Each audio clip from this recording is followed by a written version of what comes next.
Hey there, just a heads up, this episode of the Judo Science Podcast was created with help from AI. Some of the voices you'll hear are synthetic, but the ideas come from real research and real judo.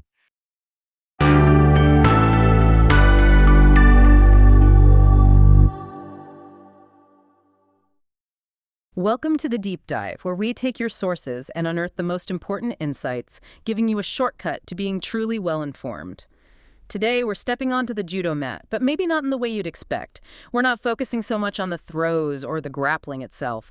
Instead, we're diving deep into the invisible stuff, the really powerful psychological factors that can genuinely make or break a judoka's performance. That's right, and we've got some great sources to guide us today. There's a systematic review looking specifically at psychological factors in judo, also a primer on mental preparation by Mark Lonsdale, and a really insightful chapter on sports psychology in combat sports by David Matsumoto and his colleagues. So good stuff to work with. Definitely. Our mission today really is to unpack how things like mood, anxiety, motivation, even mental toughness, how these aren't just, side issues, they actively dictate success on the mat. And we want to look at what strategies coaches and athletes can actually use to harness these unseen forces. I think you might be surprised just how much of winning, particularly at that elite level, really does come down to what's going on upstairs. So, okay, let's really dig into this idea. In almost any sport, our first thought is physical ability, right? Strength, technique, endurance. But these sources, they make a really compelling case that the mental side is every bit as critical, maybe even more so when you get to the very top. Why is that? It's fascinating, isn't it? Because at those international levels, you kind of have to assume that all the elite athletes are already pretty similar physically. They're all at a peak of fitness, strength, their technique is sharp, they've got the experience. So that search for the winning edge, the thing that separates gold from silver, it often shifts almost entirely to mental prep and attitude. Right, the physical stuff almost cancels out at that point. Exactly. It really highlights that idea if you don't truly wholeheartedly believe you can do it, if that inner game isn't strong, well, you're likely going to struggle. Doesn't matter how gifted you are physically. It's like that old Henry Ford saying, whether you think you can or think you can't, you're right. Really rings true here. Okay, so if we accept that the physical is kind of a baseline at the elite level, what are these crucial psychological factors? The ones that separate the winners from, well, the ones who nearly won. The systematic review you mentioned, it identified a core set, right? It did, yeah. So this review, it looked at data from over 700 judo athletes, 721 to be exact, and it found that things like mood state, which covers a lot, like tension, anger, confusion, depression, fatigue, but also positive things like vigor were key.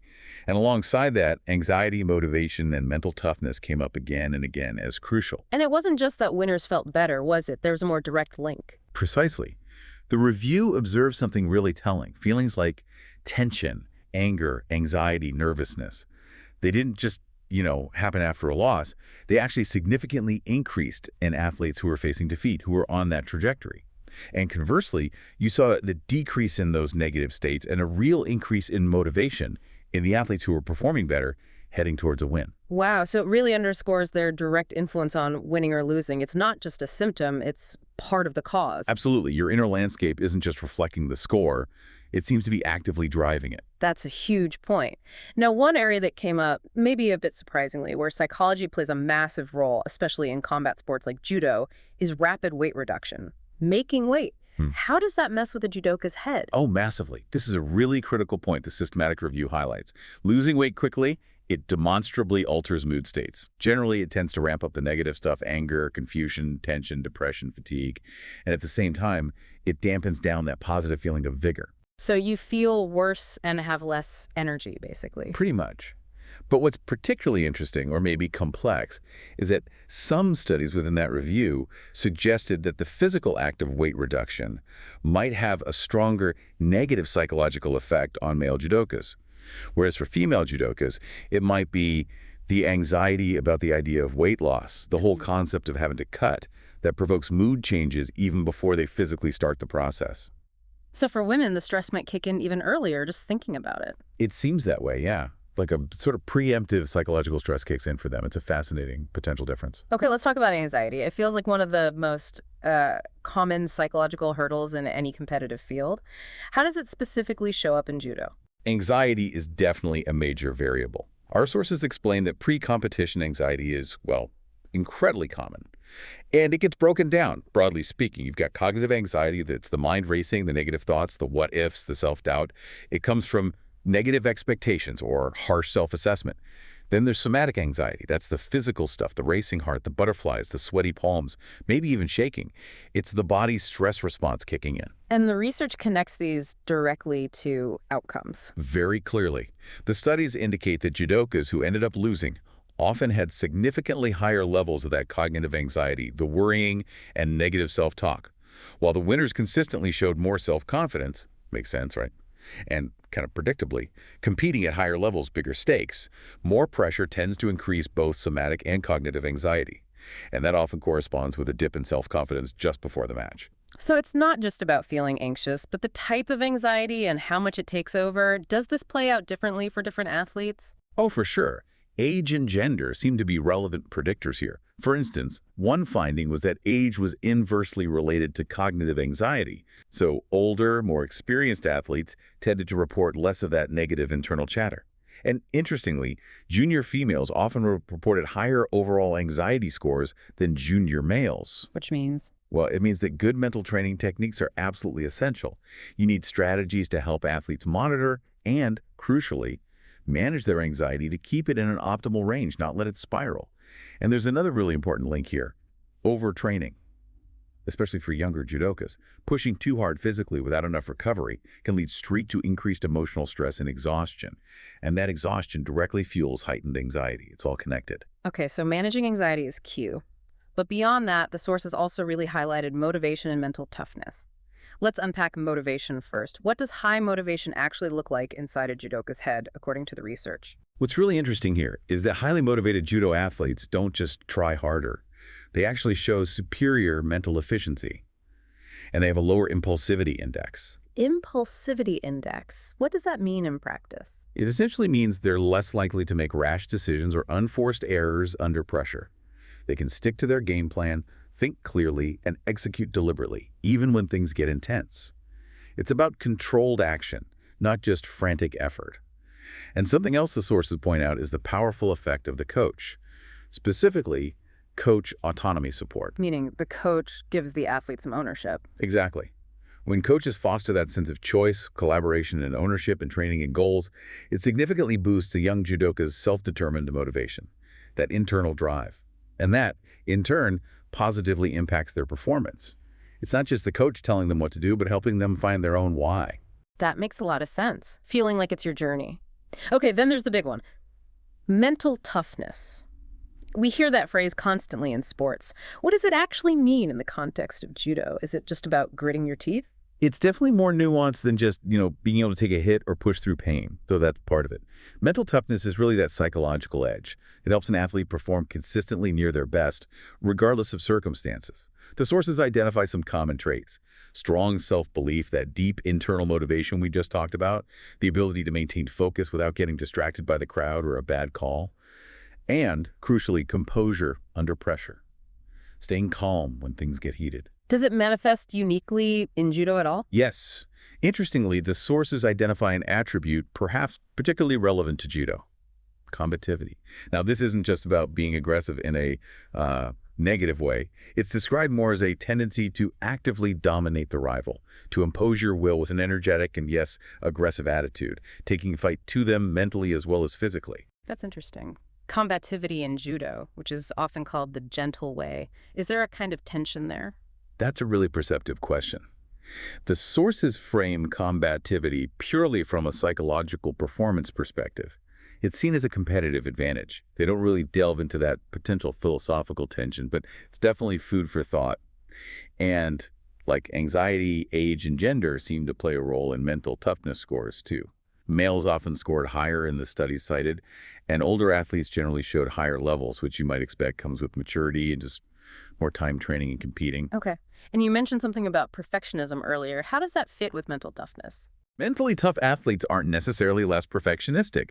Instead, they seem better at channeling that drive. They show higher perfectionistic strivings, that relentless push for excellence, setting high standards. But crucially, they show lower perfectionistic concerns. They're not crippled by the fear of falling short or making mistakes, so they strive for the best, but they don't let the pursuit of perfection paralyze them if things aren't flawless. It's a really functional kind of perfectionism. That's a key difference. Okay, so it sounds like stress is just everywhere in a judoka's life, before, during, after competition.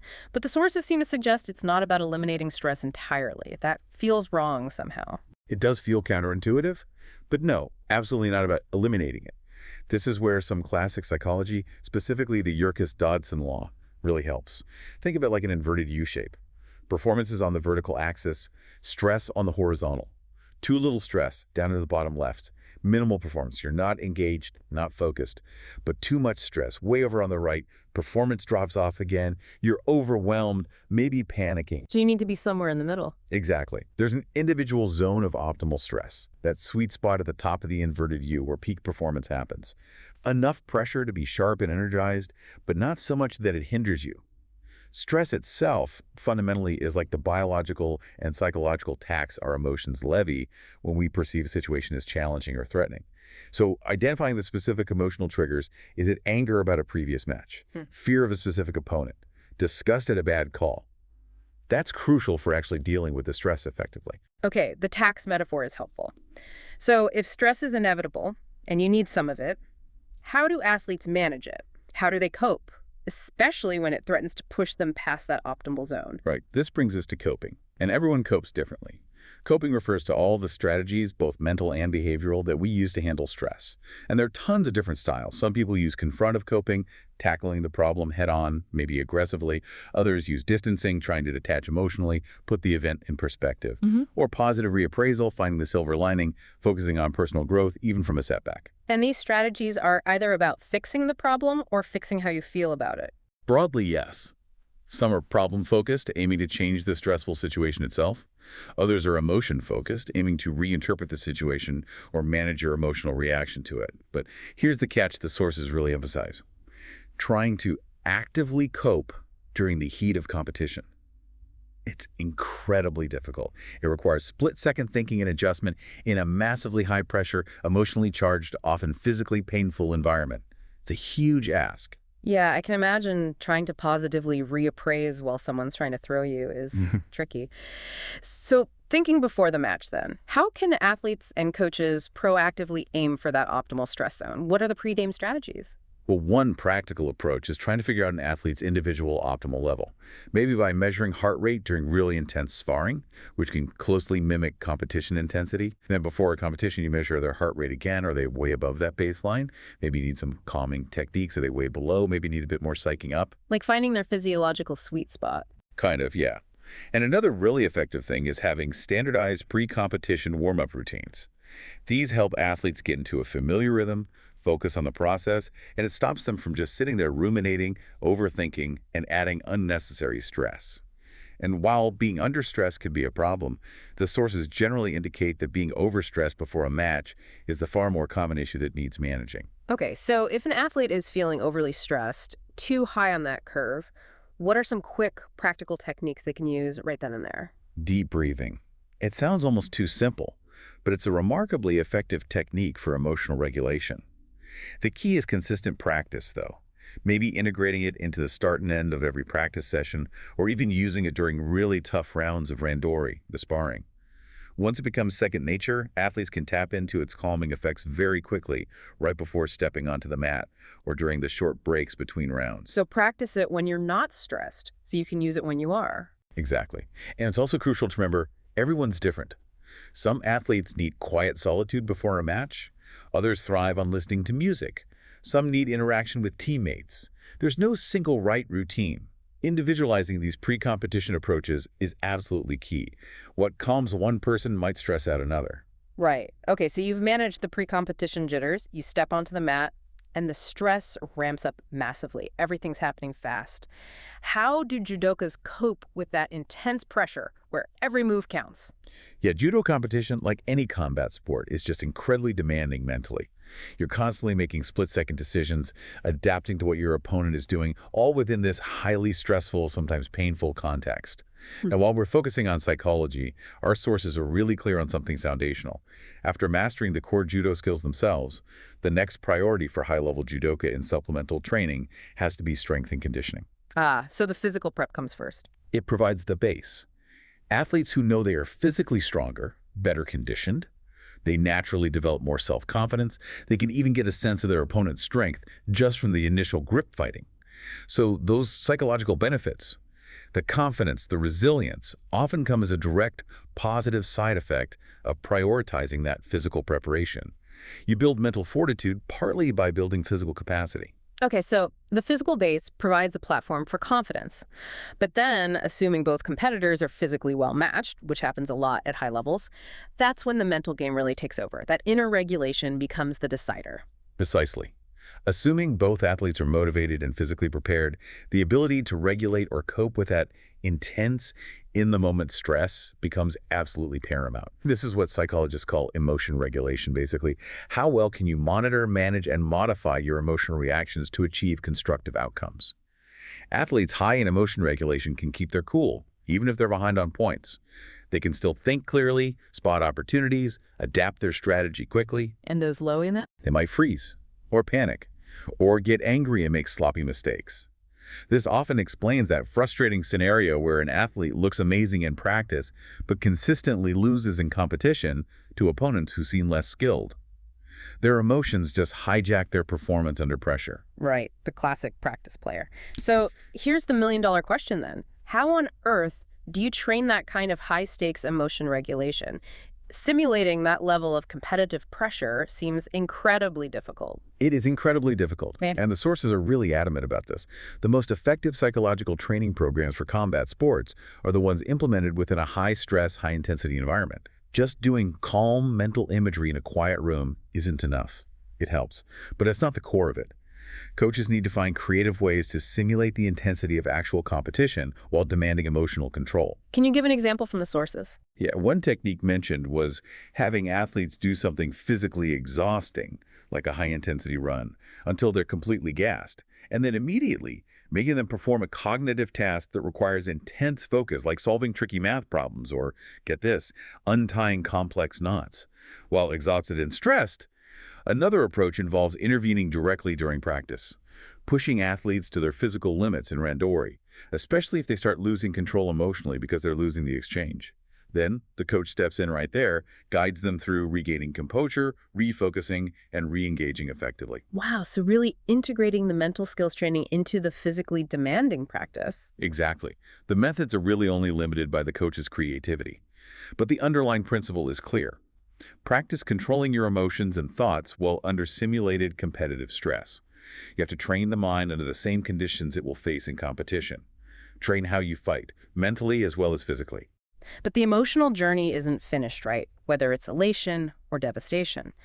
How do athletes, and importantly, their coaches and support systems, navigate that immediate aftermath, processing the win or the loss? Yeah, that post-competition period is intense. Winners might feel ecstasy, pride. Losers might feel profound sadness, despair, maybe anger, even shame. What's really crucial here, according to the sources, is recognizing that these strong emotions have their own natural life cycle. They need time and space to run their course. Trying to prematurely shut down or fix an athlete's emotion, telling them don't be sad or snap out of it right away, is likely futile and probably counterproductive. Coaches, teammates, family, they need to learn to just be with the athlete in that emotion initially, share it, validate it, and recognize that the appropriate time to start analyzing or intervening varies hugely from person to person. You can't rush it. Let the dust settle emotionally first. Okay, so once that initial wave of raw emotion starts to recede a bit, then how should coaches guide athletes in making sense of what happened? Because how you explain that win or loss to yourself must be massively important for what happens next, for future motivation. Absolutely critical. This gets into the psychology of attributions, how we explain the causes of events, successes, and failures. Now, most people, athletes or not, naturally tend towards what's called a self-serving bias. It's that almost instinctual thing. Where you take credit for success but blame failure on outside stuff. Exactly. I won because I trained hard, I executed my plan, I'm talented. But I lost because the ref made bad calls, or my opponent got lucky, or the conditions weren't right. And we often do the reverse for others. They won because they got lucky, but they lost because they didn't train hard enough or weren't smart enough. However, for long-term development and sustained success, the sources really stress the importance of shifting toward objective attributions, especially focusing on controllable internal factors. Like what? Like your effort level, your strategic thinking during the match, specific technical adjustments you made or failed to make, how well you executed your game plan, things you had influence over. It's about looking honestly at what you can do differently or better next time, rather than just defaulting to external excuses. It shifts the focus back to empowering the athlete. That makes sense. So let's say you're coaching an athlete who just had a tough loss and they are blaming the referee. How do you gently guide them towards those controllable internal factors without making them feel invalidated? And how does nailing those attributions connect to keeping them motivated for the months of hard training that follow? Yeah, that's a major coaching challenge, especially after a disappointing result, because emotions like sadness and fear can absolutely crush motivation. Anger is interesting. It could be constructive if it's channeled towards overcoming an obstacle or fixing a mistake. But if it turns inward into self-blame or outward into just lashing out, it becomes destructive. So to maintain that motivation long-term, the sources suggest a few key things. First, involve the athlete in setting their own goals and developing their training plans. That fosters ownership, that internal drive we talk about. Makes it their plan, not just yours. Right. Second, they need to take responsibility for hitting developmental milestones along the way. Maybe achieving certain results in smaller tournaments, or mastering specific new skills in the dojo, building blocks of success. And finally, perhaps the most crucial thing, coaches need to show genuine care and interest in their athletes as people, not just as judo machines. That means actually spending time, really listening, trying to understand the reasons behind their emotions without judging them. Because at the end of the day, emotions are absolutely central to motivation and to the athlete's whole experience. Connect with the person, not just the performer. Wow. What a fascinating deep dive into the mental landscape of judo. It's incredibly clear, isn't it? While the physical training is the absolute foundation, you just can't reach that truly elite level without mastering the mind, understanding your mood, managing anxiety, building that internal motivation, developing real mental toughness. These aren't just fuzzy concepts, they're practical skills, trainable skills. It's about fully recognizing that often the toughest opponent is the one inside your own head. And that close collaboration between coaches and sports psychologists isn't a luxury for the elite few. It's becoming a necessity for anyone serious about reaching their peak performance. It really redefines what training involves. So as you go about your week, maybe you're facing a big presentation, a difficult conversation, or just a generally demanding day. Think about this. How might understanding your own zone of optimal stress, that sweet spot where you feel challenged but not overwhelmed, help you perform better? Could practicing some simple emotion regulation techniques, even just focused breathing for a minute, make a difference in how you handle pressure? And how might looking objectively at your successes and setbacks, focusing on those controllable internal factors, your effort, your approach, empower you for future growth instead of getting stuck blaming things you can't control? The principles we've explored on the judo mat today, they're powerful tools for mastering pressure and performing better in almost any area of your life.